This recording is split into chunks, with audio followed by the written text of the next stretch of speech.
I think the big question is, can Thomas Tuchel finally lead England to silverware? That's what matters, right? Yeah, right. He's enjoyed plenty of domestic success so far, but his managerial career hasn't always run smoothly. His first job as head coach of Mainz in 2009, where he established a newly promoted side as Bundesliga regulars. Yeah, and after 5 years at Mainz, Tuchel was chosen to succeed Jurgen Klopp at Borussia Dortmund in 2015. He won his first major trophy as a coach in 2017. He won the German Cup there. And despite that, he was dismissed at the end of the season due to a strained relationship with the club's hierarchy, a theme that would resurface later in his career as well.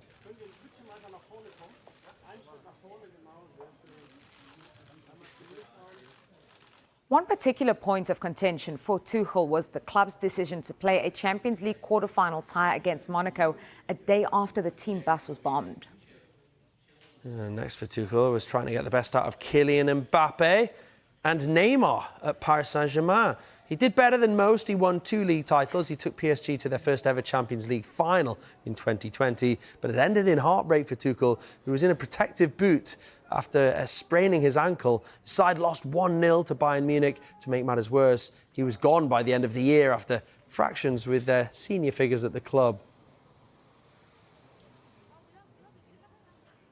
Tuchel was unemployed only for a month, replacing Frank Lampard at Chelsea in January 2021, and he achieved immediate success, reaching another Champions League final. This time, he was successful, beating Pep Guardiola's Manchester City 1-0.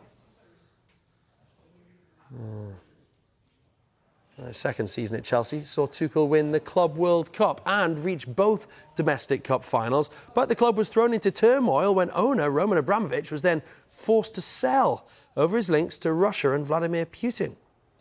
Chelsea were bought by Todd Boehly, and his Clear Lake consortium launched a big spending summer that has come to characterise Chelsea, but that didn't translate on the pitch. Tuchel's tough start to the season was summed up by a famous confrontation with Antonio Conte after a frustrating draw against Tottenham.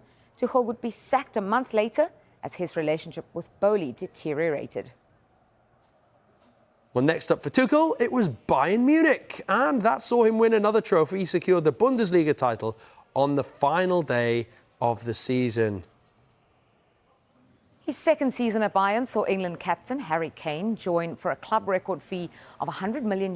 Kane scored 44 goals in a brilliant debut season under Tuchel, but the season would finish trophyless as Bayern failed to win the Bundesliga for the first time in 11 years. That spelled the end of Tuchel's time at the club. Now he's set to be reunited with Kane once again at England, and the FA will hope that partnership will continue on the international stage.